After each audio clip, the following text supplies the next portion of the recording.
அனைத்து அன்னை அன்பர்களுக்கும் மாலை வணக்கம். எங்களுடைய சனிக்கிழமை மாலை சொற்பொழிவு தொடருக்கு அன்புடன் வரவேற்கின்றோம். இன்று நம்மிடையே பேச வந்துள்ளவர் சங்கரி நடராஜன் அவர்கள். ஹரணி என்று நாங்கள் எல்லோரும் அவரை அழைப்போம். அவர் இன்று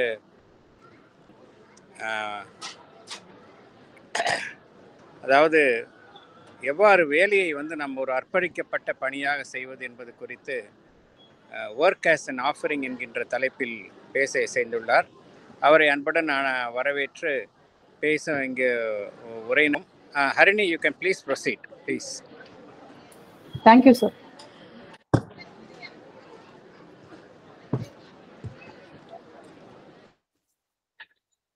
ஓம் நமோ பகவதே ஸ்ரீ அரவிந்தாய. ஓம் ஆனந்தமயி சைத்தன்யமயி சத்யமயி பரமே. ஜகத் ஜனனியான ஸ்ரீ அன்னையையும் பரம கருணாமூர்த்தியான பகவான் ஸ்ரீ அரவிந்தரையும் முதற்கண் நமஸ்கரித்து இந்த உரையை அவர்களிடம் சமர்ப்பித்து அவர்களே நடத்தி தருமாறு பிரார்த்தித்து இங்கு கூடியுள்ள மற்ற அனைத்து அன்பர்களுக்கும் ஆன்மீக பெரியோர்களுக்கும் என் நமஸ்காரங்களையும் வணக்கத்தையும் தெரிவித்துக் கொள்கிறேன்.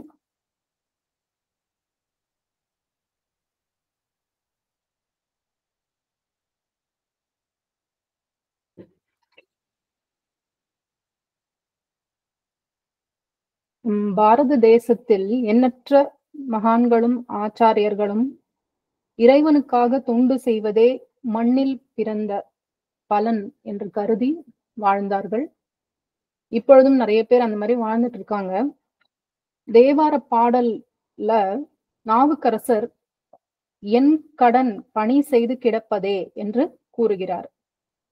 திருப்பாவை முழுவதிலும் ஆண்டாள் கைங்கரியம் என்னும் இறை பணியையே வரமாக கேட்கிறாள். இவர்கள் இறைவனுக்காகவே வாழ்ந்து இறை தொண்டை மட்டுமே இலக்காக கொண்டிருந்தவர்கள்.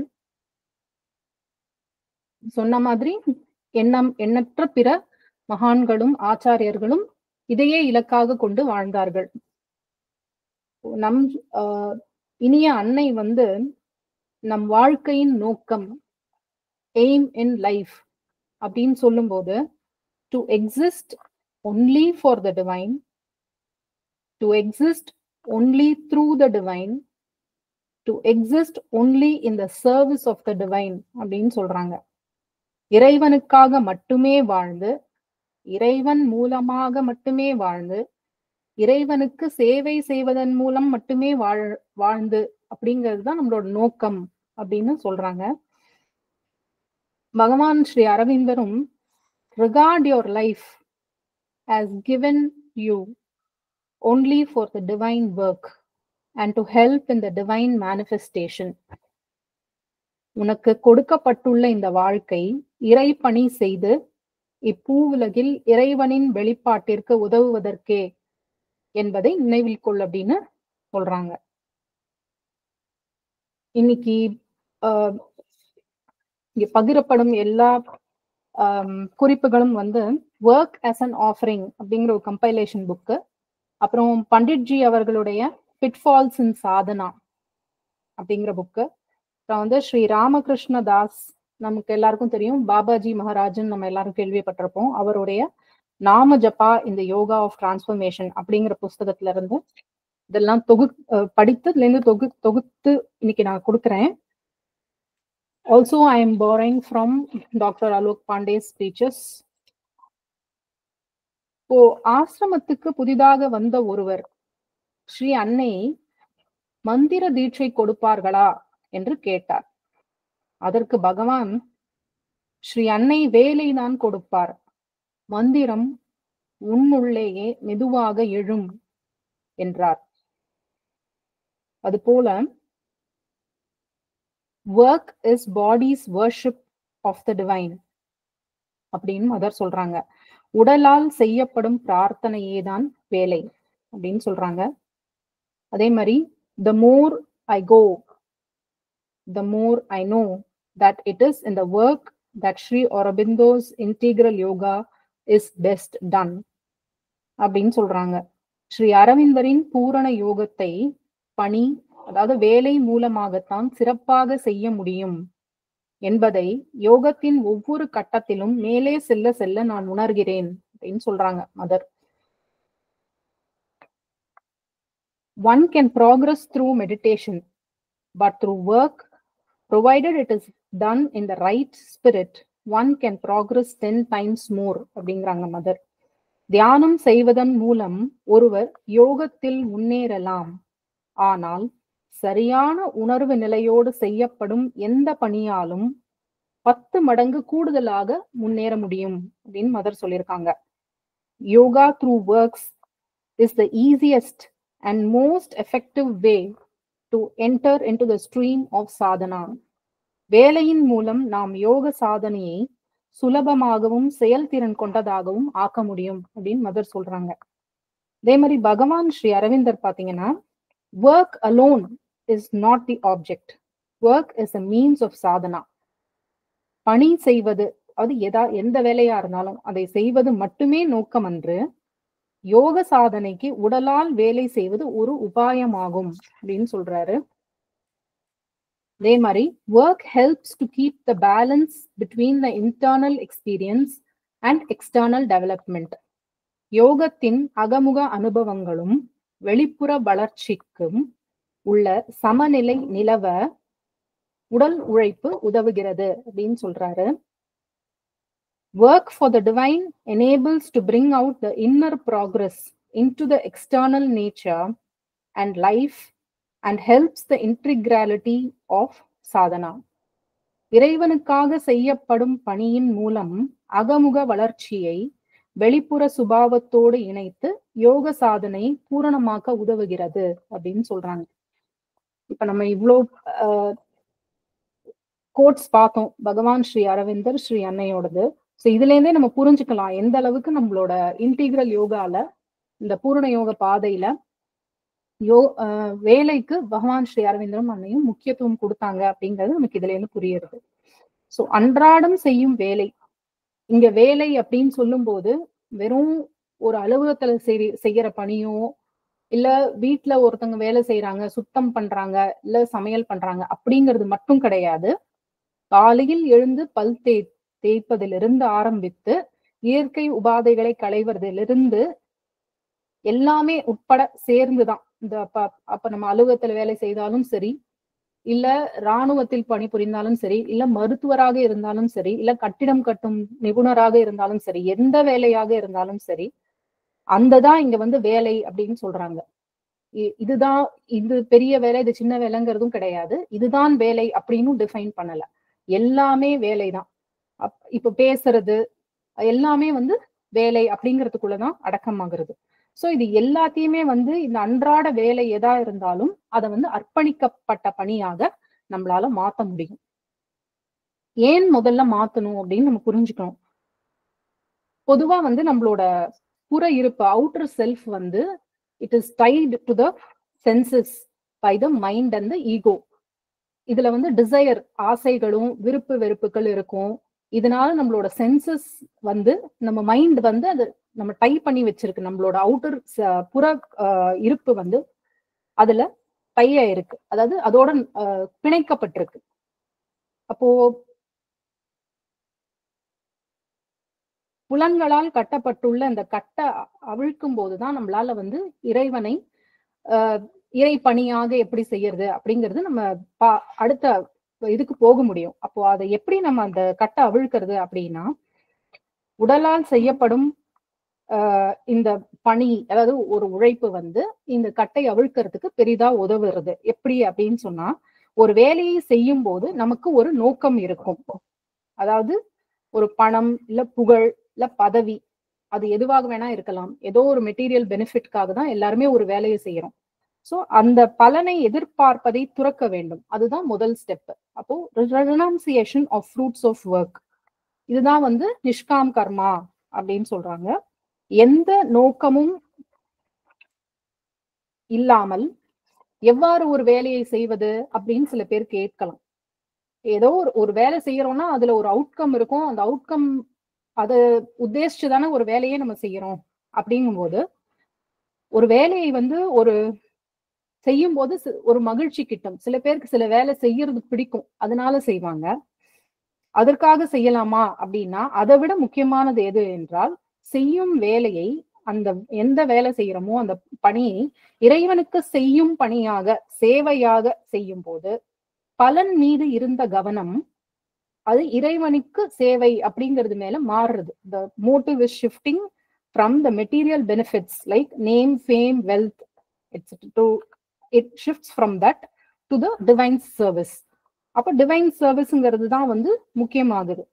அப்ப அந்த மாதிரி அந்த concentration on the fruits of ஒர்க்ல இருந்து நம்ம வந்து டிவைன் சர்வீஸ் அப்படிங்கிற இதுக்கு நம்மளோட கான்சியஸ்னஸ், நம்ம கான்சென்ட்ரேஷனை வந்து திருப்பும் பொழுது அப்ப என்ன ஆகுதுன்னா, நம்மளோட ஈகோ சென்டர் வந்து அங்க பலம் இழக்கிறது. நான் இந்த வேலையை செய்யல, இறைவனுக்காக செய்யறேன் அப்படின்னு நான் செய்யறேன், ஆனா இறைவனுக்காக செய்யறேன் அப்படின்னு ஆரம்பித்தாலும் கூட அது வந்து இது நாளடைவுல நம்ம அப்படியே செஞ்சு இதே அந்த அந்த எண்ண ஓட்டத்தில் அந்த மனப்பாங்கிலேயே செய்யும் பொழுது அது வந்து கடைசியில நம்ம ஒரு ஸ்டேஜ்ல வந்து இறைவனுக்காக மட்டுமே நான் இந்த பணியை செய்யறேன் அப்படிங்கிற ஒரு கட்டத்துக்கு நம்ம வந்துருவோம்.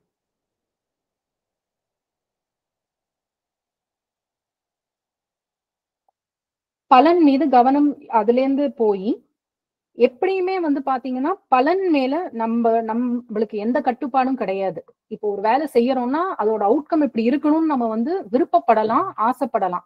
ஆனா அது அப்படிதான் நடக்கும் அப்படிங்கிறது நம்மளால சொல்ல முடியாது இல்லையா? அதனால அந்த அவுட்கம் மேல நம்மளுக்கு எந்த கண்ட்ரோலும் இல்லை. அந்த வேலையோட அந்த பலன் மீது கவனம் போய் இறைவனின் சேவையாக செய்கிறேன், நான் செய்யவில்லை, எப்படியுமே பலனின் மீது எந்த ஒரு கட்டுப்பாடும் எனக்கு இல்லை எனும் போது பலனின் மீது கவனம் செலுத்துவது வீண்.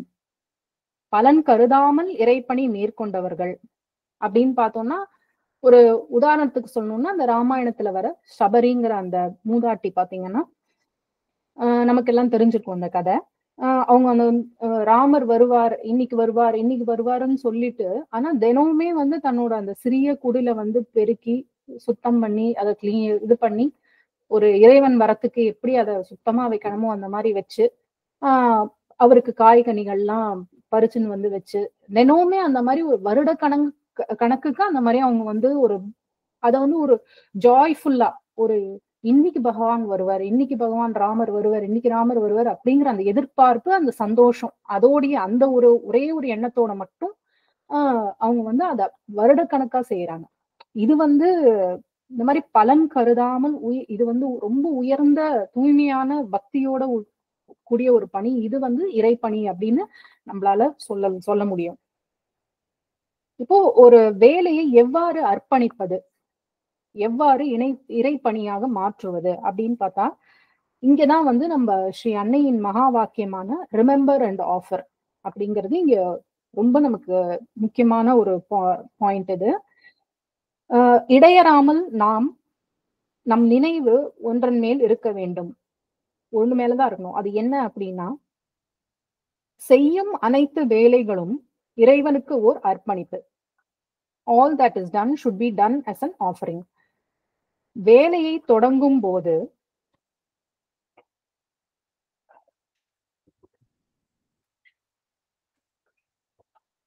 இதை நான் எனக்காக எந்த பலன் கருதியோ செய்யவில்லை, இறைவனுக்காக செய்கிறேன் என்று நினைவு கூற வேண்டும்.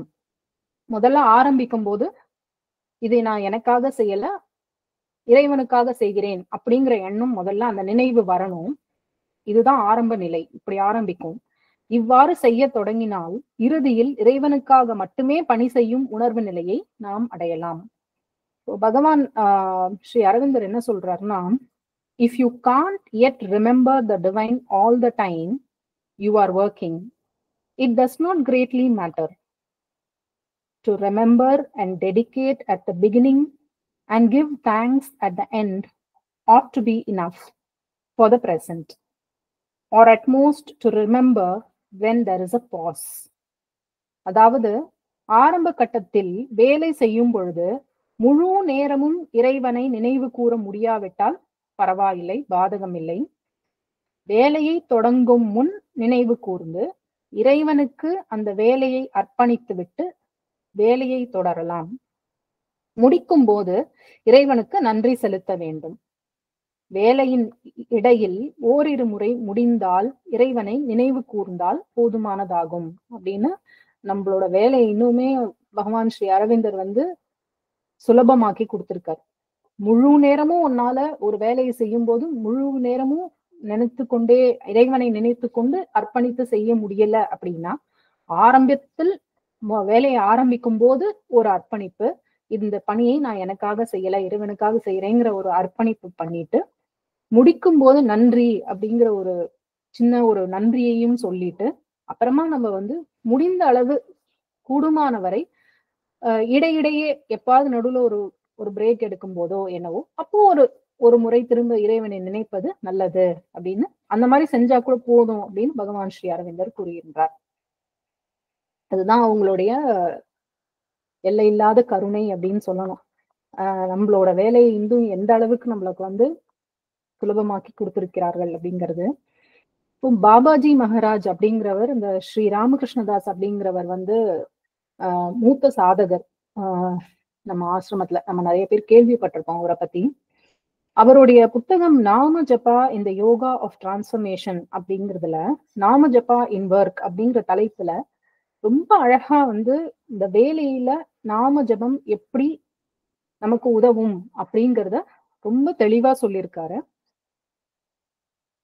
வேலை உடலால் செய்யப்படுகிறது, அதாவது பிசிக்கல் பாடி, அதாலதான் நம்ம வேலையை செய்யறோம். அதற்கு தேவையான சக்தி, எனர்ஜி வைட்டல், அதாவது பிராணனிலிருந்து வருகிறது. வேலை செய்ய தேவையான ஸ்கில்ஸ், மெத்தட்ஸ், அதாவது திறன்களும் முறைகளும் மனத்திலிருந்து வருகின்றன. ஆக ஒரு வேலையை முழுமையாக முடிக்க வேண்டும் என்றால் உடல், மனம், பிராணன், அதாவது பாடி, மைண்ட், வைட்டல் ஆகியவற்றின் சேர்க்கை தேவைப்படுகிறது. பகவானின் யோகமே உடல், மனம், பிராணன் ஆகியவற்றின் திருவுருமாற்றத்தை இலக்காக கொண்டு இருப்பதால் வேலை செய்வதை யோக சாதனையிலிருந்து பிரிக்க முடியாது. நாம் செய்யும் அனைத்து வேலைகளையும் யோக சாதனையாகவும் முடிந்த அளவுக்கு முழுமையாகவும் ஸ்ரீ அன்னைக்கு அர்ப்பணிக்கப்பட்ட சேவையாகவும் செய்ய வேண்டும். இவ்வாறு செய்யப்படும் பணி இறைப்பணி ஆகுகிறது. யோக சாதனையின் ஆரம்பத்தில் ஒரு சாதகனால் வேலை செய்யும் போது எப்பொழுதுமே உயர்ந்த உணர்வு நிலையில், அதாவது ஹையர் கான்சியஸ்னஸில் இருப்பது கடினம். படிப்படியாக தியானம் மற்றும் சரணாகதி மனப்பான்மையாலும் இடையறா ஆர்வத்தினாலும் தெய்வ அருளாலும் ஒரு சாதகன் வேலையில் ஈடுபட்டு இருக்கும் போது உயர் உணர்வு நிலையில் இருக்க இயலும். இது நடக்க நீண்ட காலம் பிடிக்கலாம். இல்லையெனில் சாதகனின் மனம் என்ன அலைகளால் அலக்கழிக்கப்பட்டு தான் இறைப்பணியை செய்கிறோம் என்ற நினைவு இல்லாமல் போய்விடும். ஆனால் ஒரு சிறு முயற்சியால் சாதகன் ஸ்ரீ அன்னையின் பெயரை ஜபமாக கூறலாம், செய்யும் வேலையை அர்ப்பணிக்கலாம். இதுவே அவன் செய்யும் வேலையை இறைப்பணியாக மாற்ற வல்லது. அவன் விழிப்புடனும் உறுதியுடனும் ஸ்ரீ அன்னையின் பெயரை மா மா மா என்றோ, மதர், அன்னை, அம்மா, நமக்கு எது சுலபமாக வருகிறதோ அப்படி ஒரு நாம ஜபமாக கூறிக்கொண்டே எந்த வேலையிலும் ஈடுபடலாம். உறக்க சொல்லலாம் அல்லது அமைதியாக மனத்தில் திரும்ப திரும்ப ஜபமாக சொல்லலாம். இவ்வாறு செய்யும் போது சாதகனுக்கு அவன் செய்யும் வேலையில் மகிழ்ச்சியும் குதூகலமும் உத்வேகமும் கிடைக்கும். இதனால் அவனுக்கு ஸ்ரீ அன்னையின் அருள் மீது நம்பிக்கையும் ஏற்படும். அதோடு அவன் உணர்வு நிலை உயர் நிலையை நோக்கி செல்ல சுலபமாகிவிடும். ஸ்ரீ அன்னை ரிமெம்பர் அண்ட் ஆஃபர் என்று நினைவு கூர்ந்து அர்ப்பணி என்று கூறுகிறார். ஸ்ரீ அன்னையின் நினைவு இல்லை என்றால் அர்ப்பணிக்க முடியாது. ஸ்ரீ அன்னையின் நாம ஜபத்தை செய்வதால் ஸ்ரீ அன்னையை நினைவு கூறலாம், பிறகு அர்ப்பணிப்பது சுலபமாகுகிறது அப்படின்னு அவர் அந்த நாம ஜபா இன் ஒர்க்ஸ் அப்படிங்கிற தலைப்புல இப்படி கொடுத்திருக்காரு. ஸ்ரீ அன்னையின் நினைவு இல்லை என்றால் அர்ப்பணிக்க முடியாது.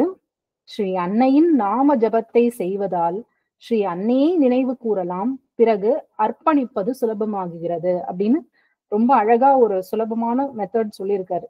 இந்த நாம ஜபம் பண்ணும் பொழுது அன்னை எப்பவுமே நம்மளோட நினைவுல இருப்பாங்க. அப்ப நமக்கு அத வேலையை அர்ப்பணிப்பது இன்னும் சுலபமாகும் அப்படின்னு சொல்றாரு.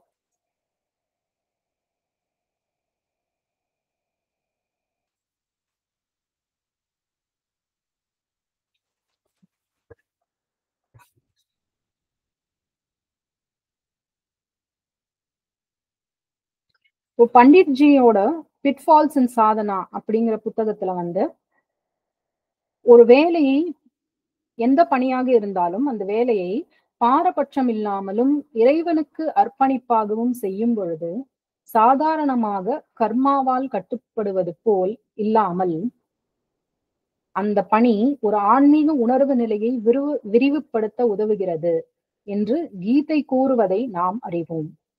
பகவான் ஸ்ரீ அரவிந்தரும் ஸ்ரீ அன்னையும் இதை ஒரு படி மேலே எடுத்துச் சென்று வேலை அகமுக மாற்றத்திற்கும் வளர்ச்சிக்கும் உதவும் என்று கூறுகின்றனர் அப்படின்னு சொல்றாரு.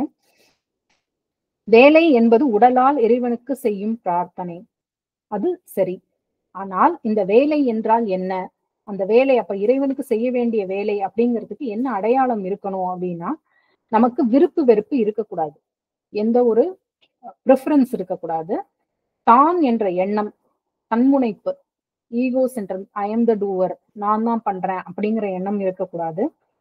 உயர்ந்த உணர்வு நிலையோடு கூடிய ஆன்ம சமநிலை, spiritual boys from the higher consciousness, அந்த லெவல்ல இருக்கணும். உண்மையான உள்ளத்தோடு இறைவனுக்கு அர்ப்பணிக்கப்பட வேண்டும். அப்போ ஒரு பிரார்த்தனை போல் இருக்க வேண்டும். இப்போ நம்ம வந்து ஒரு பிரார்த்தனை பண்றோம் அப்படின்னா எப்படி நம்ம ஒரு ஒரு சில மணித்துளிகளுக்கோ நம்ம வந்து நம்மளையே மறந்து கரைந்து அப்படியே நம்மளோட லோவர் பேஸ், நம்மளோட கீழ் உணர்வு நிலைகளிலிருந்து விடுபட்டு அந்த மேல் உணர்வு நிலைக்கு போய் எப்படி கரைந்து அந்த இறைவனை நினைத்து நம்ம அதோட ஒன்றாகி ஒரு சில மணித்துணிகள் அப்படி இருக்கும் இல்லையா? அப்ப நம்ம வந்து அந்த மாதிரியான ஒரு அதுதான் பிரார்த்தனை இல்லையா? அந்த பிரார்த்தனையோட அந்த அடையாளங்கள் எப்ப இருக்கும், ஒரு வேலைக்கு வரும் அப்படின்னா அப்ப இந்த 4மே இருக்கக்கூடாது. விருப்பு வெறுப்பு இருக்கக்கூடாது, தான் என்ற எண்ணம் இல்லாமல் உயர்ந்த உணர்வு நிலையோடு உண்மையான உள்ளத்தோடு இறைவனுக்கு அந்த வேலையை அர்ப்பணிப்பாக நம்ம வழங்கும் பொழுது அது ஒரு பிரார்த்தனையாக மாறுகிறது. ஒரு வேலையே வந்து பிரார்த்தனையாக, உடல் செய்யும் பிரார்த்தனையாக மாறுகிறது.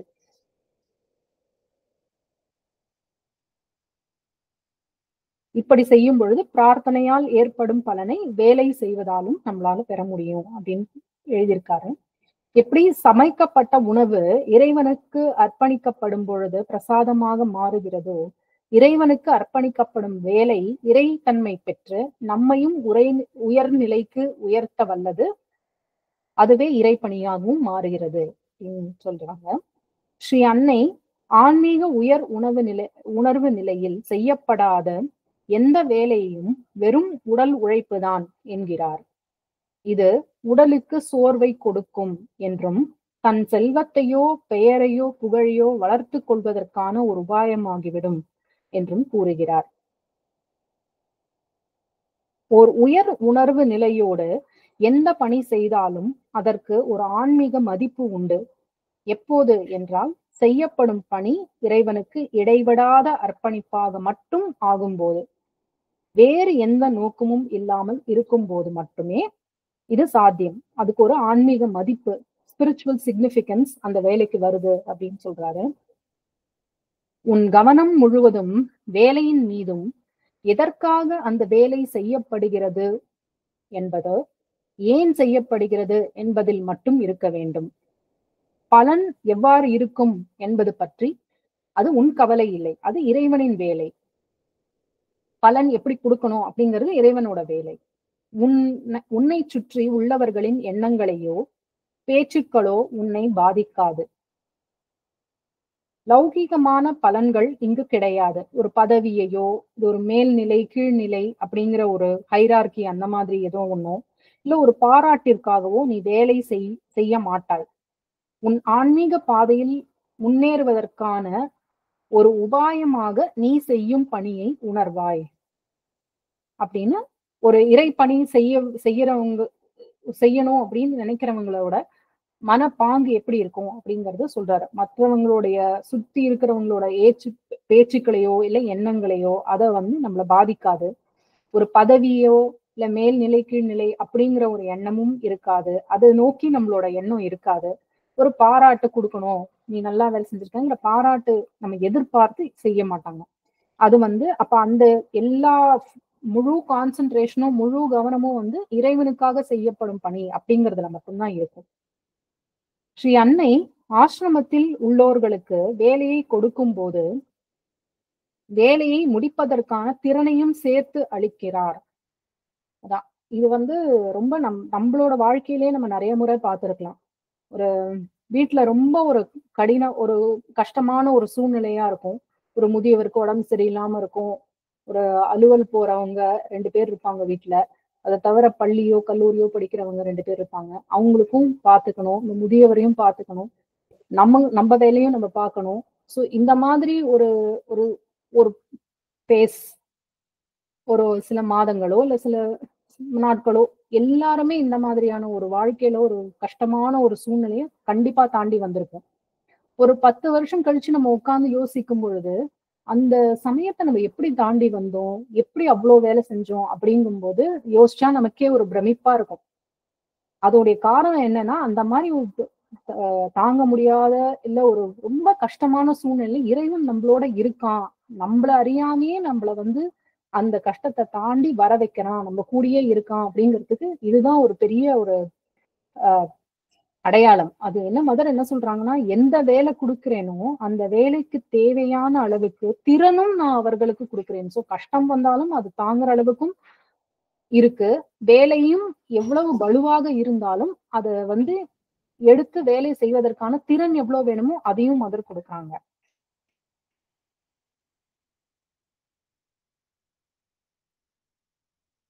குறிப்பிட்ட அலுவலக நேரம் இருந்தாலும் சாதகர்கள் நீண்ட நேரம் வேலை செய்வார்கள்.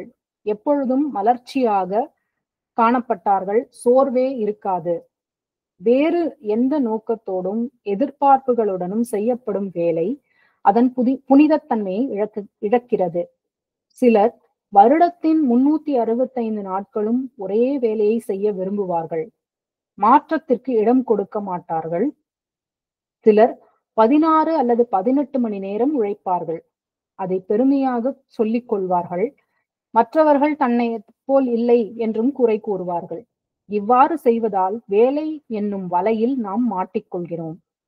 வேலை புனிதமானது, வேலை உயர்ந்தது, ஆன்மீக வளர்ச்சிக்கு உதவுகிறது. ஆனால் சரியான உணர்வு நிலையோடு மட்டும் செய்யப்பட்டால் ஒழிய வேலை என்னும் வலையில் நாம் மாட்டிக்கொள்வோம் அப்படின்னு பண்டிட்ஜி எழுதுறாரு.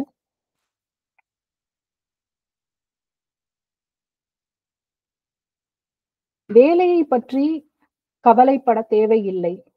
எவ்வளவு அமைதியாகவும் சலனம் இல்லாமலும் வேலை செய்யப்படுகிறதோ அந்த அளவுக்கு அது திறனுள்ளதாக அமையும் அப்படின்னு ஸ்ரீ அன்னை சொல்லியிருக்காங்க. ஆசிரமத்தில் வேலை செய்வது பற்றி ஸ்ரீ அன்னை கூறும்போது ஒவ்வொருவருக்கும் கொடுக்கப்படும் ஒவ்வொரு வேலைக்கும் அதை சரியான முறையில் செய்து முடிக்க தேவையான முழுமையான சக்தியும் அருளும் அதே சமயத்தில் கொடுக்கப்படுகிறது. அந்த சக்தியையும் அருளையும் உன்னால் உணர முடியவில்லை என்றால் உன் மனப்பாங்கில் ஏதோ குற்றம் உள்ளது என்பதுதான் பொருள் அப்படின்னு சொல்றாங்க. உண்மையாகவே ஒரு வேலையை நன்றாக செய்ய வேண்டும் என்றால் நாம் மிகவும் பணிவாக இருக்க வேண்டும். நம் பிழைகளை பற்றிய ஒரு புரிதல் உணர்வு இருக்கணும், ஒரு அவேர்னஸ் இருக்கணும். அதோடு ஒரு முன்னேறுவதற்கான ஒரு தீர்மானம், வில் டு ப்ராக்ரஸ், அது இருக்கணும் அப்படின்னு சொல்றாங்க. நீ ஒரு நாளைக்கு 8 to 9 மணி நேரம் உழைத்தால் உனக்கு நன்கு பசி எடுக்கும். நீ நன்றாக உணவு உண்ணலாம், அமைதியாகவும் உறங்கலாம். இது ஒரு சாதகருக்கு மதர் சொல்றாங்க. ப்ராபப்ளி அவர் கேட்டிருப்பாருன்னு நினைக்கிறேன். பசி இல்ல, தூக்கம் இல்லைன்னு கேட்டிருப்பாருன்னு நினைக்கிறேன். அவருக்கு பதிலா சொல்றாங்க, நீ ஒரு நாளைக்கு 8 to 9 மணி நேரம் உழைத்தால் உனக்கு நன்கு பசி எடுக்கும், நீ நன்றாக உணவு உண்ணலாம், அமைதியாகவும் உறங்கலாம் அப்படின்னு சொல்றாங்க. இப்ப நம்ம எல்லாம் சாதாரணமா வேலை செஞ்சா நமக்கு எனர்ஜி போயிடுது, நம்மளை விட்டு நம்ம டயர்ட் ஆறோம் அப்படின்னு நினைச்சுக்கிறோம். ஆனா அதுக்கு மாறா மதர் என்ன சொல்றாங்கன்னா, நீ கடுமையாக உழைக்காவிட்டால் உனக்கு சக்தி கிடைக்காது, ஏனென்றால் உனக்கு அது தேவைப்படாது, நீ அதற்கு தகுதியற்றவன் ஆகிறாய். சக்தியை உபயோகிக்கும் போதே அது உனக்கு கிடைக்கிறது. சரியான உணர்வு நிலையோடு எந்த பணியையும் நீ செய்தால் உடல் சோர்வு அடையாது அப்படின்னு மதர் சொல்றாங்க. ஒருவருக்கு வேலை கொடுக்கும் போது அது அவனை யோக பாதையில் முன்னேறுவதற்கான ஒரு உபாயமாக கருதியே கொடுக்கிறேன் அப்படின்னு மதர் சொல்றாங்க.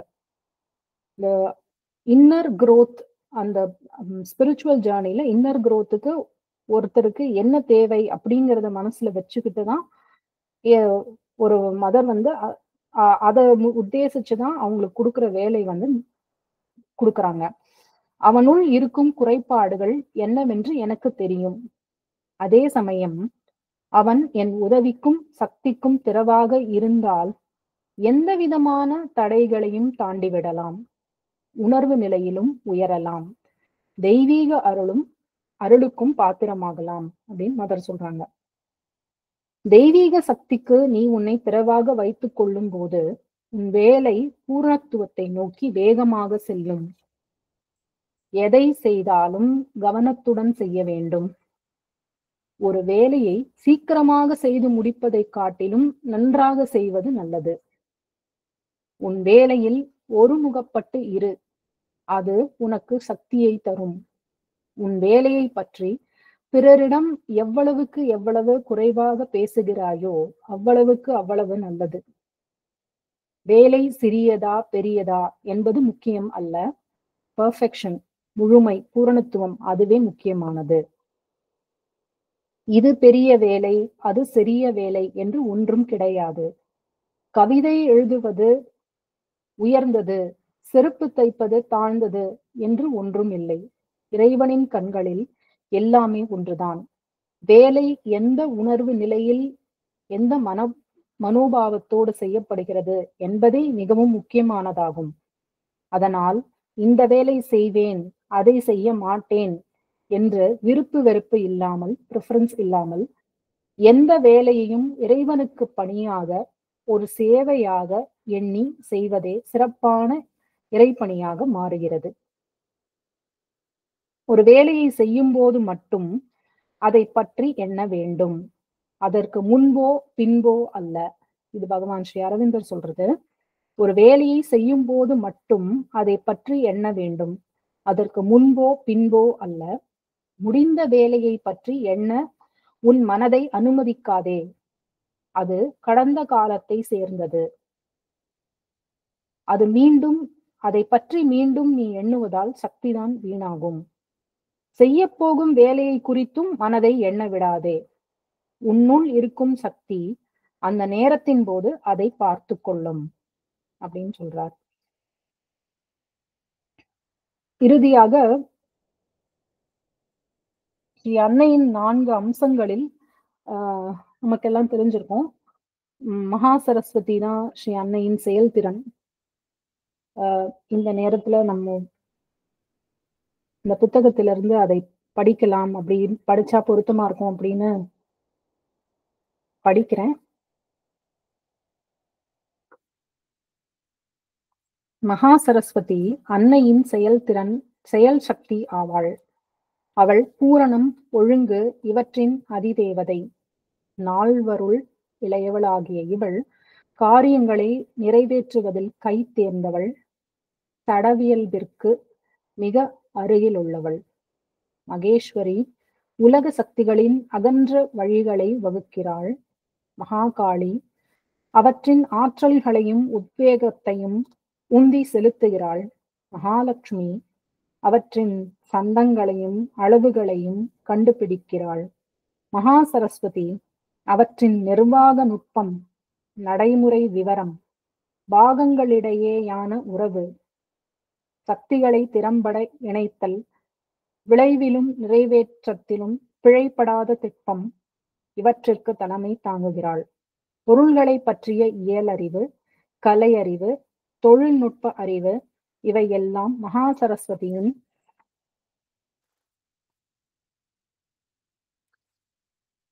ராஜ்யமாகும். கை தேர்ந்த கலைஞனின் ஆழ்ந்த திட்ப நுட்பமான அறிவு, நேர்த்தி, பொறுமை, அவனது உள்ளொளி பெற்ற மனத்தின், அவனது உணர்வுடன் வேலை செய்யும் கையின், அவனது ஊடுருவி காணும் பார்வையின், நூலிழை பிசகா திறமை இத்துணையும் தன் இயல்பில் கொண்டவள். தான் தேர்ந்தெடுத்தவர்களுக்கு இவற்றை கொடுக்க வல்லவள். வலிமையுடன் சலியாது கவனத்துடன் திறம்பட வேலை செய்து உலகங்களை அமைத்து ஒழுங்குபடுத்தி நிர்வகிப்பவள் அவளே. உலகங்களின் கைவினைஞன், தொழில் நிபுணன், பாகுபாடு செய்வோன் எல்லாம் அவளே. நம்மை உருமாற்றி நமது இயல்பிற்கு புத்துருவளிக்க முனையும் போது அவளுடைய வேலை சிரமமானது, நுட்பமானது. நமது அவசர புத்திக்கு அது மிக மெதுவாக நடப்பதாகவும் முடிவுறாது போலவும் தோன்றலாம். ஆனால் அவள் வேலை அயர்வற்றது, பழுதற்றது, பூரணமானது. ஏனெனில் அவளது செயல்களில் உள்ள சங்கற்பம் தீவிர நேர்மை கொண்டது, விழிப்புடன் இருப்பது, சோர்வற்றது. அவள் நம் மீது பரிந்து சிறு நுட்பங்களிலும் கவனம் செலுத்தி சிறு பிசகையும் விட்டு போனதையும் கோணலையும் அரைகுறைகளையும் கண்டுபிடித்து தொட்டு சீராக்குகிறாள். ஆனவை ஆக வேண்டியவை இரண்டையும் சரியாக சீர்தூக்கி பார்க்கிறாள். எதையும் சிறிதென்றோ அற்பமென்றோ அவள் அசட்டையாக விடுவதில்லை. எவ்வளவுதான் கண்ணிற்கு எட்டாததாயும் மாறுவேடம் பூண்டும் புதைந்து மறைந்தும் இருந்தாலும் அவள் பார்வையிலிருந்து எதுவும் தப்ப முடியாது. ஒவ்வொரு பாகமும் அதற்குரிய உண்மையான வடிவை பெற்று மொத்த அமைப்பில் அதற்குரிய இடத்தில் பொருத்தி அதற்கு குறிக்கப்பட்ட நோக்கத்தை திட்டவட்டமாக நிறைவேற்றும் வரை மீண்டும் மீண்டும் அதை வார்த்தெடுக்கிறாள். இடைவிடாது சுறுசுறுப்பாய் பொருள்களை மாற்றி மாற்றி ஒழுங்குபடுத்தும் போது அவள் பார்வை எல்லா தேவைகளையும் ஒரே சமயத்தில் கவனித்து அவற்றை அடையும் வழியையும் காண்கிறது. எதை தேர்வது, எதை தள்ளுவது என்பதை அவளுடைய அகஞானம் அறிகிறது. சரியான கருவி, சரியான காலம், சரியான சந்தர்ப்பங்கள், சரியான வழிமுறைகள் ஆகியவற்றை வெற்றிகரமாக தீர்மானிக்கிறது. கவனமின்மை, அசட்டை, பதற்றம், அலங்கோலம், தாறுமாறு, அலட்சியம், ஈடுபாடின்மை, குறி தவறல், கருவிகளையும் திறமைகளையும் தவறாக பயன்படுத்துதல், செய்ய வேண்டியதை செய்யாமல் இருத்தல் அல்லது பாதியில் விடுதல் இவையெல்லாம் அவள் இயல்பிற்கு புறம்பானவை, அவளுக்கு பிடிக்காதவை. அவள் வேலை முடிவரும் போது எதுவும் மறக்கப்பட்டிராது, எப்பகுதியும் விடப்பட்டோ இடந்தவறியோ பழுதான நிலையிலோ இராது. எல்லாம் திடமாயும் சரியாயும் பூரணமாயும் வியக்கத்தக்கதாயும் இருக்கும். பரம பரிபூரணத்திற்கு குறைந்ததெதுவும் அவளுக்கு திருப்தி அளிக்காது. தன் படைப்பின் முழு நிறைவிற்கு அனந்த காலமும் வேலை செய்ய வேண்டும் என்றாலும் அவள் அதற்கு ஆயத்தமாய் இருக்கிறாள். ஆதலால் அன்னையின் சக்திகள் அனைவருள்ளும் இவளே மனிதனுடனும் அவனது ஆயிரம் குறைகளுடனும் நீண்ட நாள் பாடுபடுகிறவள். நாம் நமது லட்சிய உறுதியில் ஒருமுகப்பட்டவர்களாய், கபடமற்றவர்களாய், நேர்மையுள்ளவர்களாய் இருப்பின் அவள் பட்சமுடன் புன்னகை பொலிய நெருங்கி துணை நின்று எளிதில் விலகிச் சென்று விடாமல், சோர்ந்து விடாமல், தோல்வி மேல் தோல்வி ஏற்படினும் பிடிவாதமாக நின்று ஒவ்வொரு அடியிலும் நம்மை தன் திருக்கரங்களால் தாங்குகிறாள். ஆனால் இரண்டுபட்ட மனதை, சஞ்சல புத்தியை அவள் சகிப்பதில்லை. கபட நாடகம், நடிப்பு, தன்னைத்தான் ஏமாற்றிக் கொள்ளுதல், பாசாங்கு இவற்றை இரக்கமின்றி நகைப்புக்குரியவையாக வெளிப்படுத்தி விடுவாள்.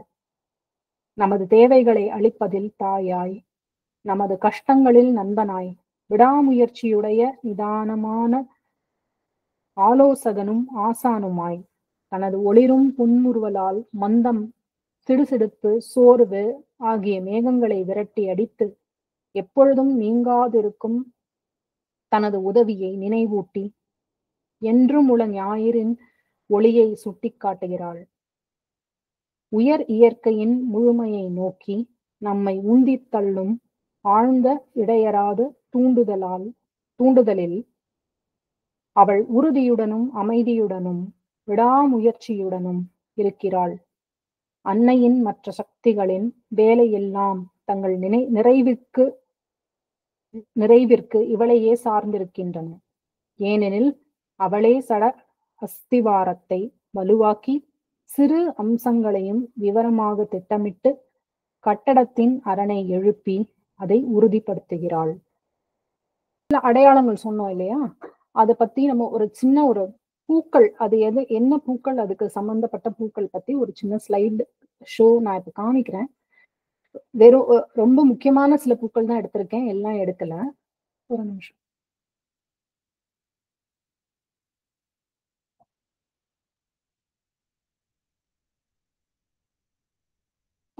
இது வந்து ஒர்க். இந்த பூ வந்து தமிழ் பெயர் எதுக்குமே எனக்கு தெரியல ஆக்சுவலா. இதுக்கு மதர் என்ன பேர் கொடுத்திருக்காங்க இந்த பூ அப்படின்னா,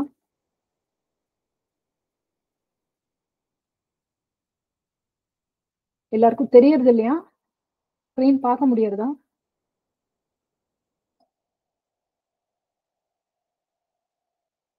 கொஞ்சம் மேக்னிஃபை பண்ணா பெட்டரா இருக்கும். ஸ்லோ கொஞ்சம் மேக்னிஃபை பண்ணா பெட்டரா இருக்கும். Okay, correct. Yeah, thank you sir. Yeah. Okay, so இதுக்கு வந்து ஒர்க் அப்படிங்கிற பேர் மதர் கொடுத்துருக்காங்க.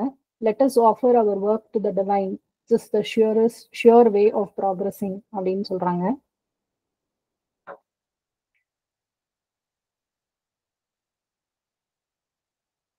இது cheerfulness and work for the divine.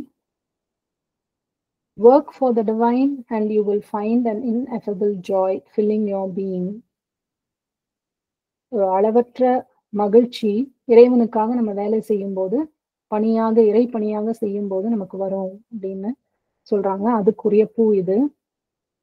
இது disinterested work done for the divine, the surest way to progress. எந்த ஒரு பாரபட்சமும் இல்லாமல், எந்த ஒரு ப்ரிஃபரன்ஸும் இல்லாம, விருப்பு வெறுப்பு இல்லாம இறைவனுக்காக வேலை செய்யும் பொழுது அது முன்னேற்றத்திற்கு வழிவகுக்கும் அப்படின்னு சொல்றாங்க. அதுக்குரிய பூ இது. இது perfect planning of work, can be done, can be obtained only with the consciousness of the divine. So உயர் நிலைக்கு நம்ம போக போக அந்த இறைப்பணி, செய்யற ஒவ்வொரு பணியும் இறைப்பணியாக மாற்றணும் அப்படிங்கிற அந்த ஒரே குறிக்கோளோட நம்ம வந்து முன்னேறும் பொழுது, அதே ஒரே ஒரு எண்ணத்தை மட்டும் வச்சு எல்லா செய்யும் எல்லா பணியையும் இறைவனுக்கு நம்ம அர்ப்பணிக்கும் பொழுது ஒரு கட்டத்துல நம்ம இந்த பர்ஃபெக்ட் பிளானிங் ஆஃப் ஒர்க், ஏன்னா நம்ம அப்போ இறைவனுடைய அந்த கான்சியஸ்னஸ் நமக்கு கொஞ்சம் அது வரும். அப்ப இந்த பிளானிங் ஆஃப் ஒர்க் பர்ஃபெக்டா நமக்கு அமையறதுக்கு வாய்ப்பு. இது ரெனன்சியேஷன் ஆஃப் டிசையர்ஸ்.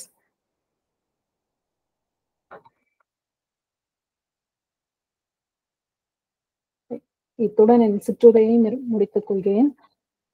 இதுவரைக்கும் பொறுமையாக கேட்ட அனைவருக்கும் மிக்க நன்றி. பகவான் ஸ்ரீ அரவிந்தர் ஸ்ரீ அன்னைக்கும் எனது சிரம் தாழ்த்தி வணங்குகிறேன். அவர்களுக்கும் என்னுடைய நன்றி. வாய்ப்பு அளித்த சென்னை கிளை ஸ்ரீ அரபிந்தோ சொசைட்டி அவர்களுக்கும் எல்லோருக்கும், மற்றும் ஊக்கமளித்த சேர்மன் சார் அவர்களுக்கும் மிக்க நன்றி. இந்த டாபிக் வந்து எல்லாமே பகவான் ஸ்ரீ அரவிந்தர் மதர் அப்படின்னாலே எதுவுமே வந்து கண்டென்ஸ் பண்ணி அப்படி மேபி வேற யாராவது சொல்லுவாங்களோ என்னமோ, நான்லாம் இப்பதான் கத்துக்கிறேன், ஆரம்பிச்சிருக்கேன். அதனால ரொம்ப மெயின் பாயிண்ட்ஸ் தான் நான் இதுல சொன்னேன். ஆக்சுவலா ரொம்ப வாஸ்ட் சப்ஜெக்ட் இது. என்னால முடிஞ்ச அளவுக்கு பண்ணியிருக்கேன். ஸோ இதுல ஏதாவது தப்பு இருந்தாலோ தாராளமா என்னை சுட்டி காமிக்கலாம். நான் வந்து திருத்திக் கொள்வதற்கு தயாராக இருக்கிறேன். அனைவருக்கும் நன்றி. ஹரிணி, அன்பர்கள் சில கேள்விகளை கேட்க விரும்பினால் பதில் கூற முடியுமா? எஸ் சார், தெரிஞ்ச வரைக்கும் சொல்றேன் சார். சரிம்மா, ஓகேம்மா. அன்பர்கள், இந்த சப்ஜெக்ட் ரொம்ப பெரிய சப்ஜெக்ட். அன்னை பாரிஸ்ல 13 வயசு இருக்கும் பொழுது உடலை விட்டு வெளியே மேலே சென்று விடுவார். அவருடைய அங்கி தொட தொட என்று கீழே வந்து பாரிஸ் நகரத்துடன் தெருக்களை தீண்டும். நகரத்தை சுற்றி வட்டமிட்டது போல் இருக்கும். அதுபோல் பல விஷயங்கள் அதுக்குள் அடங்கி, பல மனிதர்கள் வருவார்கள், பல குறைகளை கூறுவார்கள், எல்லோரும் நிவர்த்தி பெற்று நிம்மதியாக செல்வார்கள். அப்படி போல் பெரிய பிரம்மாண்டமான கொடை போல் ஒரு சப்ஜெக்ட் இது. பல விஷயங்களை ரொம்ப எளிமை, புரிவதற்கு வசதி, குறிப்பு சிறு சிறு அம்சங்கள், சிறு சிறு பாயிண்ட்ஸ், விளக்கங்கள், அது உதாரணத்துடன் விளக்கங்கள், இதெல்லாம் நம்ம மனசுல வச்சுக்கிறதுக்கு ரொம்ப உதவியாக இருக்கும்படி பேசினார். ஏதாவது ஒரு சந்தேகம் இருந்தால் நீங்க அவர்கிட்ட கேட்கலாம்.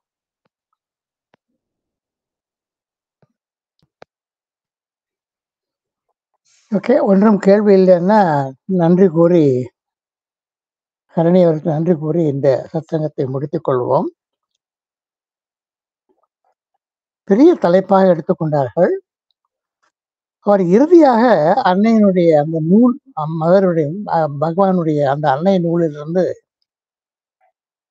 செயல்திறன், செயல் நுணுக்கம், செயல் முழுமை ஒன்று கூட விடாமல், சின்ன பகுதியா இருந்தாலும் அதை கூட விடாமல் செய்வது என்கிற பகுதியை வாசித்து காட்டார்கள். அது மிகவும் பொருத்தமாக இருந்தது. அவர் கூறிய என்ன விஷயங்கள், எவ்வளவு விஷயங்களை கூறினார்களோ அது எல்லாமே ஒன்றொன்றாக தீண்டுவதாக, வேறு பாஷையில் தீண்டுவதாக, வேறு வரிசையில் இருந்தது. அது தவிர சில புஷ்பங்களை எடுத்து காண்பித்து அன்னை அதற்கு என்ன ஆன்மீக குணங்களை, ஒவ்வொரு புஷ்பத்திற்கும் ஒரு ஆன்மீக குணம் இருக்கும் என்று அன்னை கூறியிருக்கிறார். ஒரு 900 புஷ்பங்களுக்கு அவர் அந்த குணங்களை எழுதியிருக்கிறார். அவையெல்லாம் ஒரு போட்டோவுடன் ஒரு ஆசிரம பிரசுரமாக இருக்கிறது. அது இப்போது எக்ஸிபிஷன் நடக்கிறது, அங்கேயும் கிடைக்கலாம் ஒருவேளை. அதையெல்லாம் வந்து விளக்கும்படியாக ஒரு சிறு ஸ்லைட் ஷோவும் காமித்தார். ரொம்ப முயற்சி எடுத்துட்டு இருக்கார், ரொம்ப உழைச்சி இருக்கார். அவர் சொல்றார், நான் இப்பதான் ஆரம்பிச்சிருக்கேன், எனக்கு ஒன்றும் ரொம்ப தெரியாது, I am not an expert talker, I am not a customary ஸ்பீக்கர்லாம் சொன்னார். பட் அவருடைய அடக்கம் காரணமாக அவர் செய்ய முடிந்ததை செவனே செய்தார். அவருக்கு என்னுடைய நமது நன்றியையும் பாராட்டையும் தெரிவித்துக் கொள்வோம். இன்னையன் அன்னையின் இசையுடன் இந்த பிரார்த்தனை சபை முடிவு பெறும்.